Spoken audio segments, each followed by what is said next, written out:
Masih bersama kami di Presisi Siang pemirsa untuk mengetahui situasi arus lalu lintas siang ini di sejumlah lokasi di Jakarta, Jawa Barat, dan Jawa Timur, serta Bali.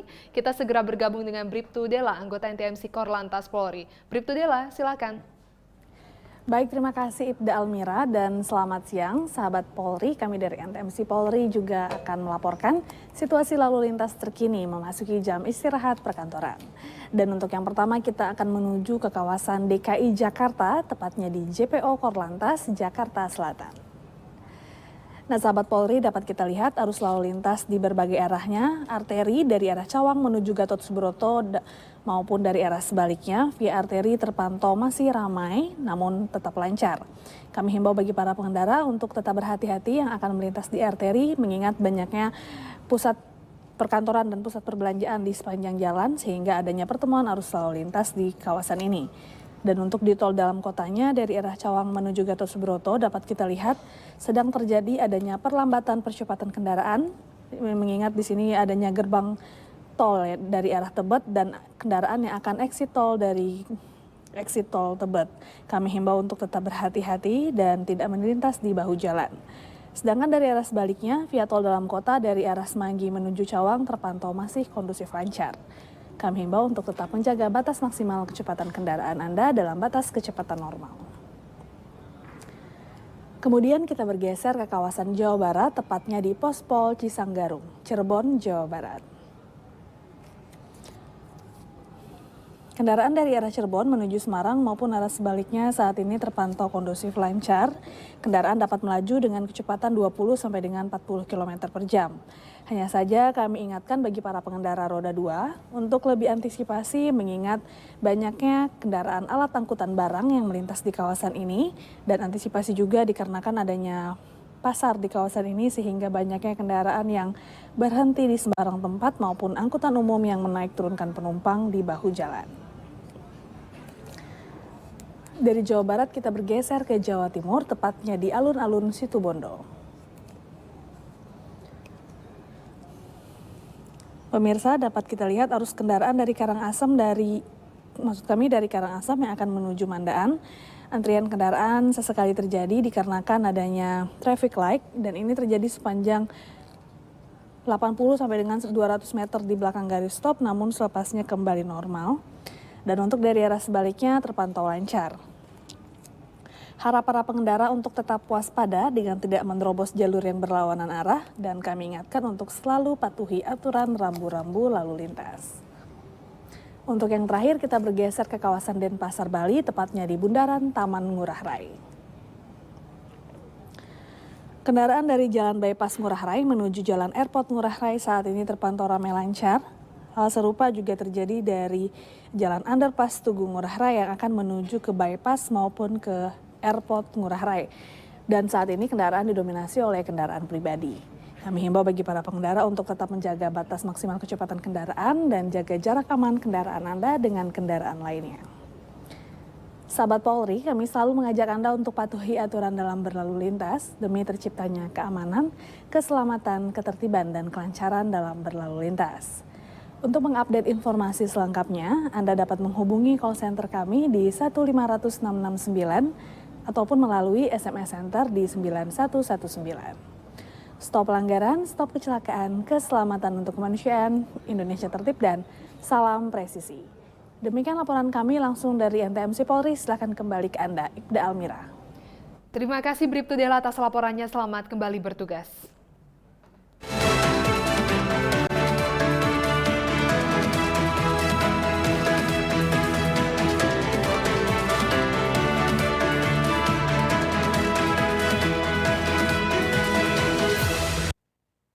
Pemirsa, di Tipit Cyber Barreskrim Polri menyebut ada peluang menemukan tersangka baru pada pengungkapan kasus jaringan email ilegal yang diduga merugikan negara sebesar 353 miliar rupiah.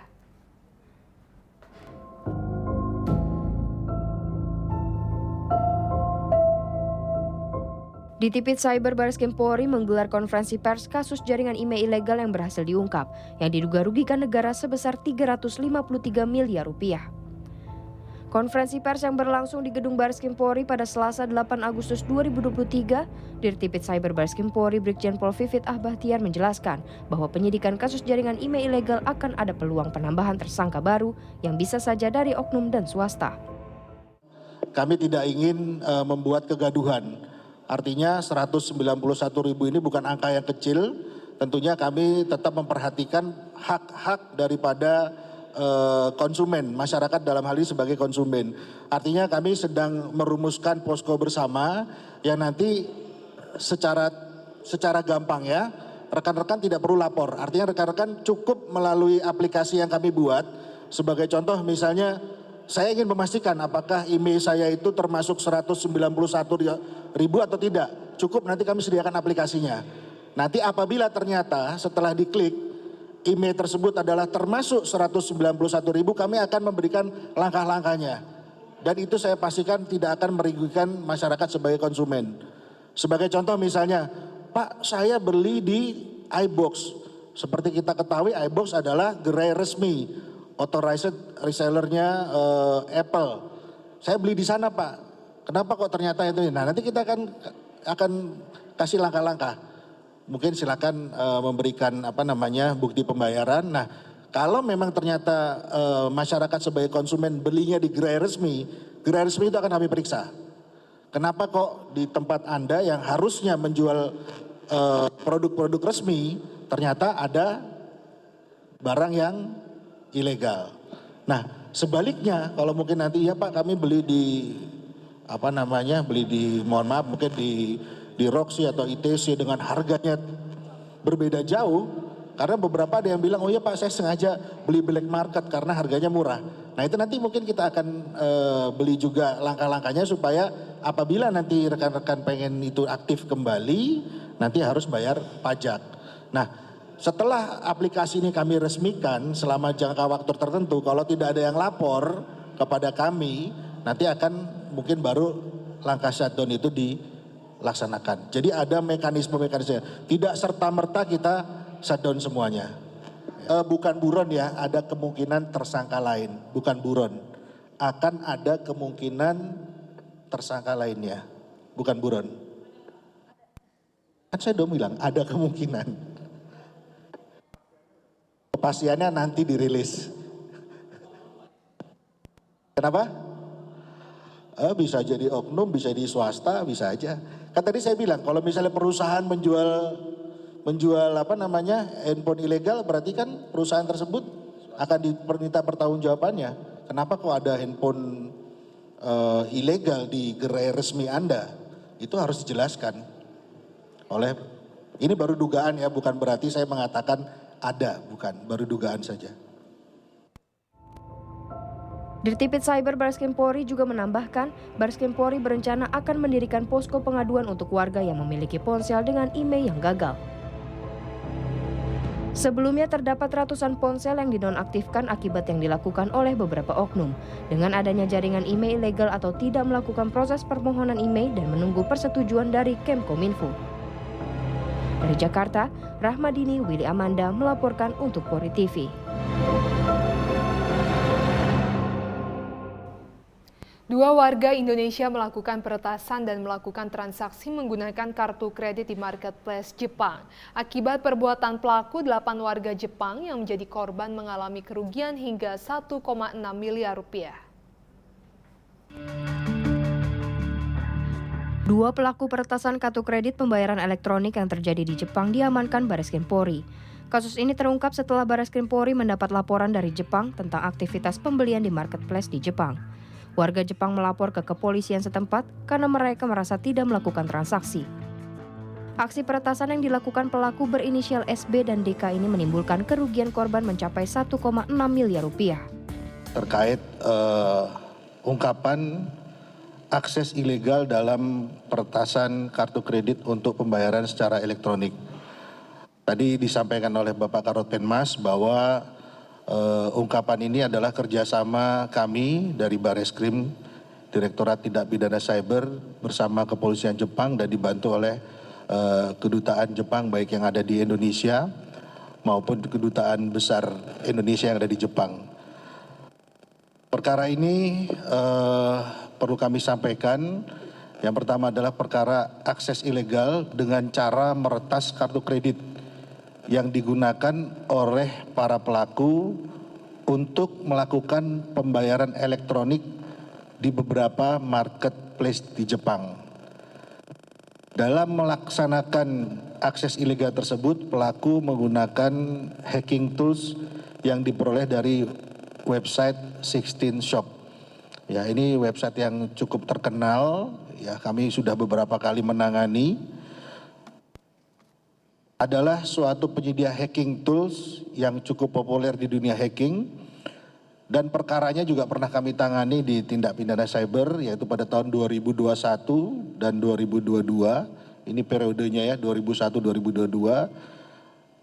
Dengan menyasar korban pada saat itu adalah pemilik akun Apple, Amazon, PayPal, Cash App, dan American Express. Yang saat itu kerugian total mencapai 128 miliar rupiah dengan korban tersebar di 70 negara. Hacking tools ini adalah merupakan kode script yang akan untuk meretas akun-akun pembayaran elektronik internasional hingga kartu kredit yang beroperasi di seluruh dunia. Jadi para pelaku ini dia beli melalui 16 Shop, nanti begitu mereka membeli mereka akan mendapatkan instruksi-instruksi. Kemudian di situ juga ada data-data tentang kartu kredit yang sudah dibobol oleh kelompok ini 16 Shop. Ya, tapi 16 Shop saat ini sudah diblok, sudah tidak ada lagi. Kemudian dari situ didapatkan kartu kredit, kemudian email, kata sandi, kemudian identitas lainnya, nomor telepon dan data pendukung lainnya. Kemudian setelah kami melakukan koordinasi dan komunikasi, jadi telah diamankan di Jepang satu orang pelaku atas nama tersangka SB. Kemudian setelah dilakukan pemeriksaan, kita kembangkan, kita alhamdulillah mengamankan satu tersangka DK yang berada di Indonesia. Jadi modusnya dua orang ini saling bekerja sama, sebenarnya otaknya adalah saudara DK. Atas perbuatannya, para tersangka dijerat pasal tentang Undang-Undang ITE dengan ancaman hukuman di atas 5 tahun penjara. Dari Jakarta, Ramadini, Willy Amanda, Polri TV. Tetaplah bersama kami, Presisi Siang akan segera kembali.